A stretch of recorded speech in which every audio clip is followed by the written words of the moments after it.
I'm going to speak today.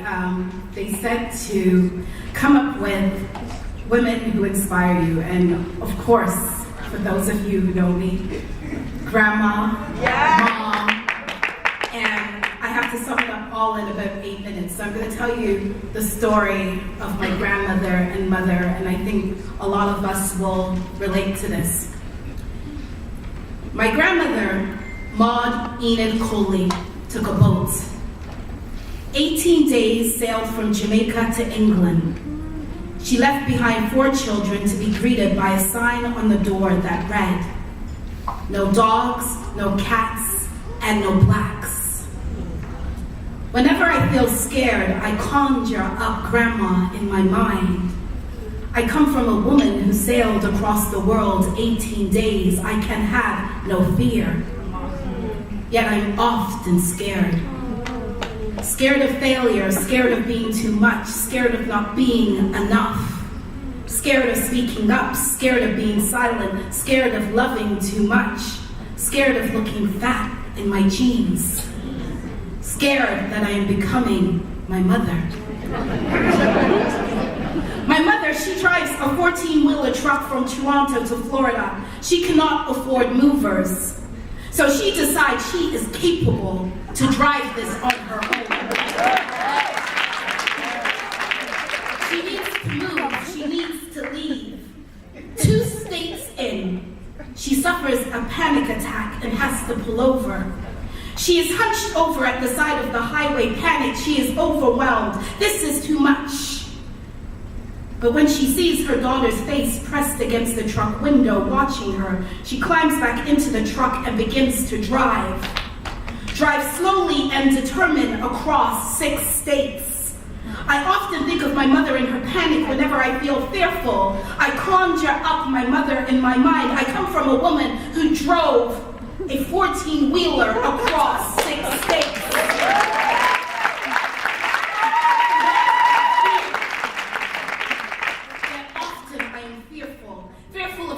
Chosen, fearful of being chosen, fearful that I will make mistakes, fearful that I want you to stay, fearful to say I need to go, fearful when I leave.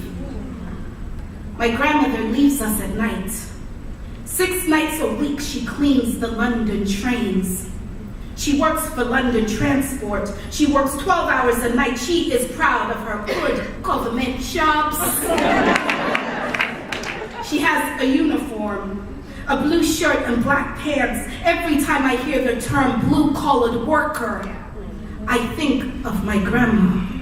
Her starching her uniform proudly. She gets up when she is tired. Whenever I feel tired, I conjure up my grandma.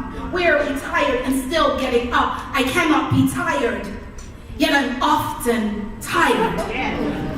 Tired of asking for permission, tired of being a woman in this industry who often feels unheard and unseen.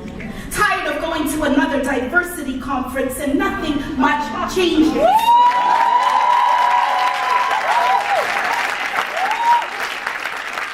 Tired of seeing another all-white theater season and another all-white TV show. This world does not reflect me or other women like me. I'm too young to feel this tired. My mother is too young to have a baby at age 17. Yet she has me, and she drops out of school. Years later, my mother decides she needs to go back to school to get her high school diploma. I'm in high school and we sit side by side at the kitchen table doing our homework.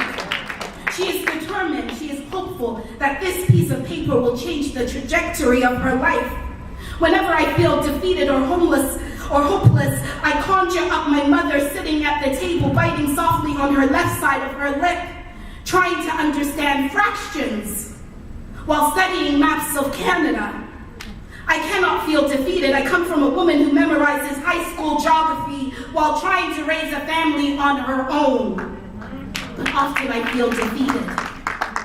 Defeated when I feel my efforts do not match my pay as a woman. Defeated that I am running out of time to do everything that I want to do. Defeated that my baby nephew is growing up in a world where little black boys are being hunted and there is little that I can do. Defeated that instead of raging about like this, my aging has made me wiser and softer. My grandmother decides that 69 is too young to retire, and she is tired of watching Oprah and Young and the Restless. She decides that she needs to just reinvent myself. To my teenage horror, she gets a job at the mall in the food court.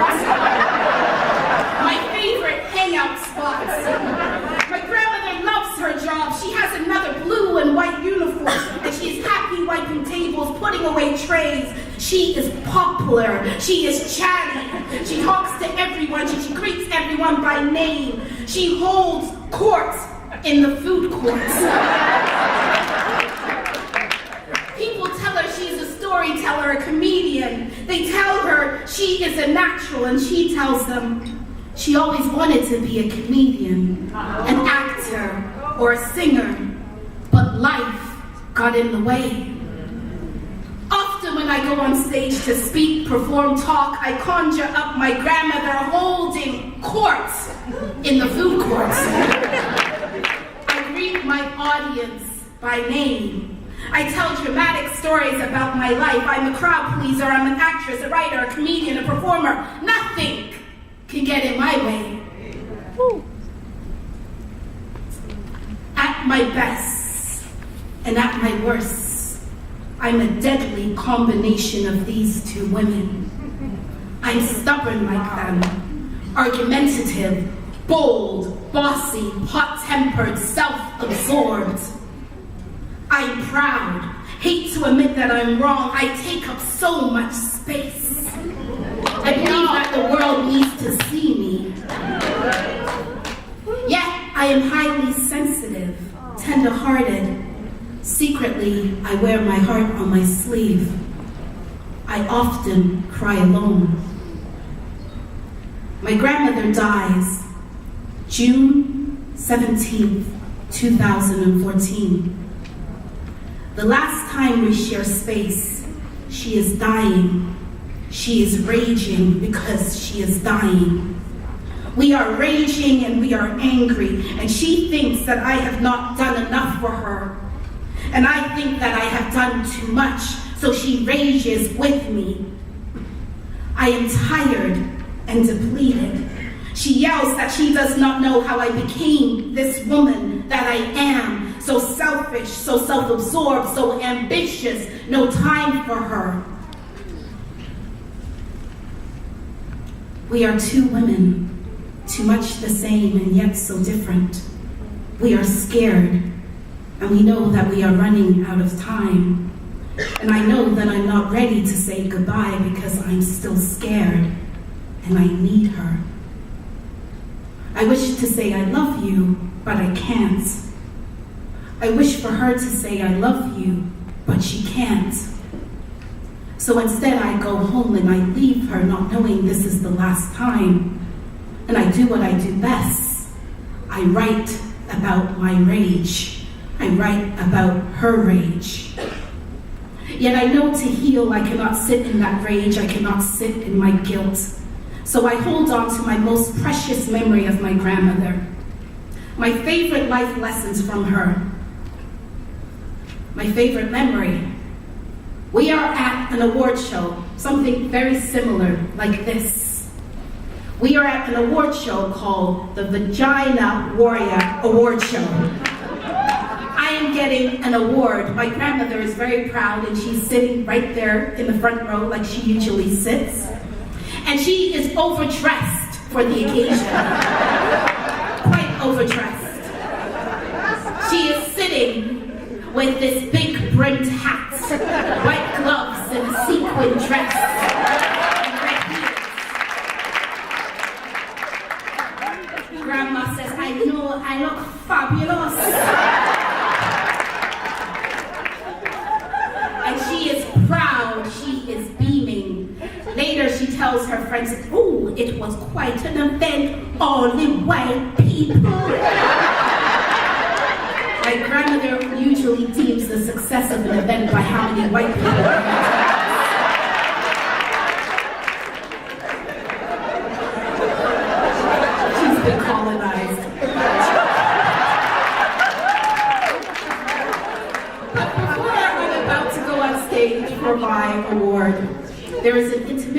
And I go to the bathroom, and some of you women can attest to this. When I go to the bathroom, there's this long line.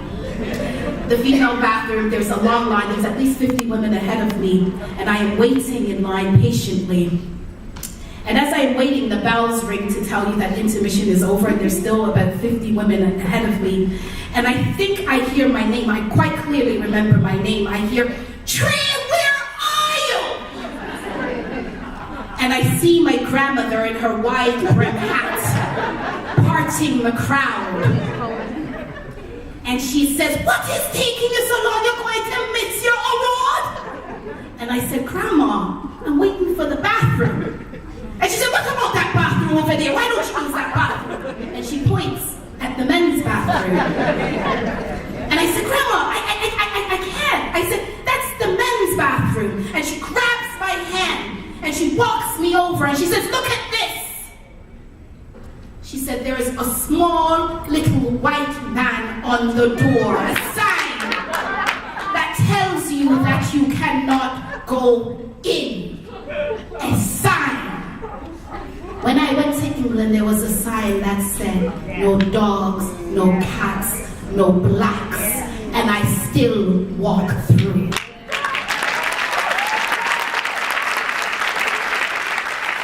She said, "You know how many signs there are going to be for you that tell you you cannot walk through?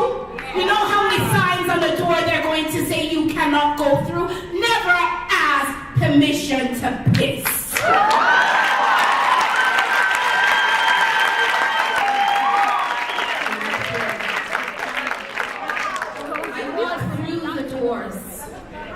Every single day for every unnamed black woman who cannot walk through.